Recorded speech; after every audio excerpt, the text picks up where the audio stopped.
Assalamualaikum warahmatullahi wabarakatuh. Yang terhormat Bapak Roni Lukum SPD MSC, kami dari kelompok 1 akan mempresentasikan materi konsep dasar kewarganegaraan. Anggota kelompok Hartomi Hanapi dengan NIM 811422020, Vanessa Hulopi dengan NIM 811422089, Inayatujil Ijati Detuage 811422170. Adapun pokok pembahasan: 1. Pengertian kewarganegaraan. 2. Asas-asas kewarganegaraan. 3. Unsur-unsur kewarganegaraan. 4. Masalah kewarganegaraan. 5. Karakteristik warga negara yang demokratis. 6. Hak dan kewajiban warga negara. 1. Pengertian kewarganegaraan. Kewarganegaraan adalah identitas yang memungkinkan seseorang merasakan makna kepemilikan, hak, serta kewajiban sosial di suatu negara. Karena itulah, kewarganegaraan menjadi hal penting yang dimiliki setiap individu. Individu yang mempunyai kewarganegaraan secara otomatis menyandang identitas serta status dalam lingkup nasional. Kewarganegaraan secara umum adalah sesuatu hal yang berhubungan antara warga negara dengan negara. Warga negara adalah orang-orang yang menurut hukum atau secara resmi merupakan anggota dari negara tertentu.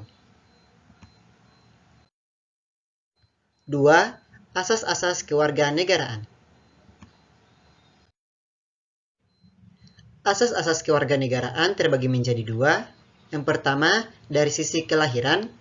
Pada umumnya, penentuan kewarganegaraan berdasarkan kelahiran seseorang yang dikenal dengan 2 asas kewarganegaraan, yaitu ius soli dan ius sanguinis. Kedua istilah tersebut berasal dari bahasa Latin. Ius berarti hukum, dalil, atau pedoman. Soli berasal dari kata solum yang berarti negeri, tanah, atau daerah. Sanguinis berasal dari kata sanguis yang berarti darah. Yang kedua, dari sisi perkawinan.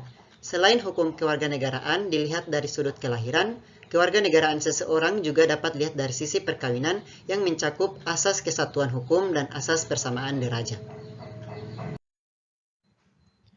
Perkenalkan, nama saya Vanessa Hulopi dengan NIM 811422089. Jadi saya akan melanjutkan materi yang ketiga tentang unsur-unsur kewarganegaraan. Unsur kewarganegaraan terbagi atas 3, yaitu unsur darah keturunan.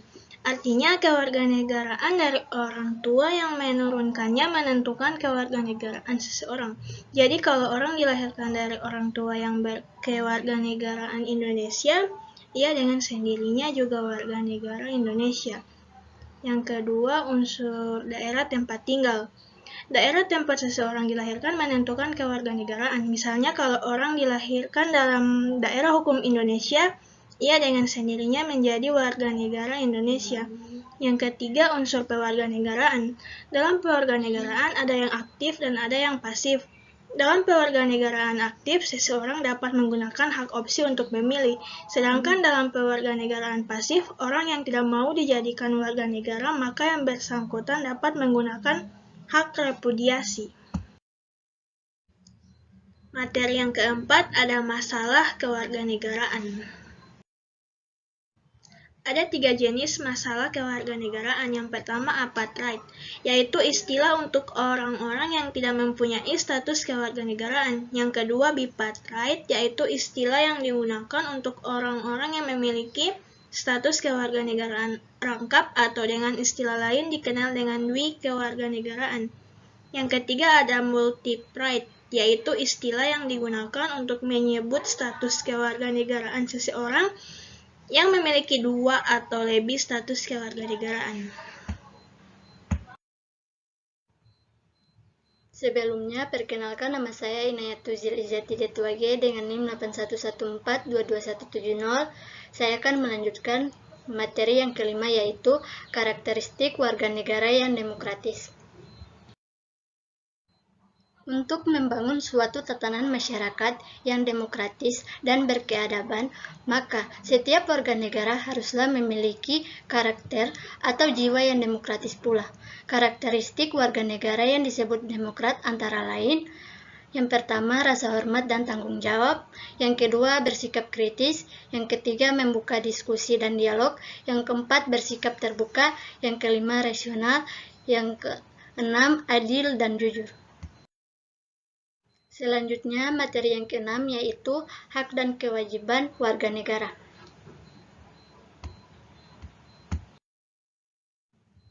Dalam konteks Indonesia, hak warga negara terhadap negaranya telah diatur dalam Undang-Undang Dasar 1945 dan berbagai peraturan lainnya yang merupakan deviasi dari hak-hak umum yang digariskan dalam Undang-Undang Dasar 1945. Di antara hak-hak warga negara yang dijamin dalam Undang-Undang Dasar adalah hak asasi manusia yang rumusan lengkapnya tertuang dalam pasal 28 Undang-Undang Dasar perubahan kedua. Dalam pasal tersebut dimuat hak-hak asasi yang melekat pada setiap individu warga negara seperti hak kebebasan beragama.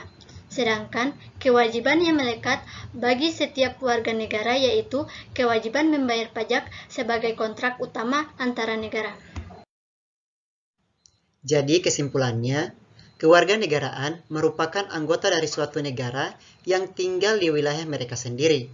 Sebagai warga negara yang baik, kita harus memenuhi atribut kewarganegaraan yang mencakup perasaan akan identitas, pemilihan hak-hak tertentu, pemenuhan kewajiban-kewajiban yang sesuai, tingkat ketertarikan dan keterlibatan dalam masalah publik, penerimaan nilai-nilai sosial dasar. Memiliki kewarganegaraan berarti seseorang itu memiliki identitas atau status dalam lingkup nasional. Memiliki kewarganegaraan berarti didapatkannya sejumlah hak dan kewajiban yang berlaku timbal balik dengan negara. Ia berhak dan berkewajiban atas negara. Sebaliknya, negara memiliki hak dan kewajiban atas orang tersebut. Terima kasih. Itulah presentasi dari kelompok kami. Apabila ada kesalahan, mohon dimaafkan. Assalamualaikum warahmatullahi wabarakatuh.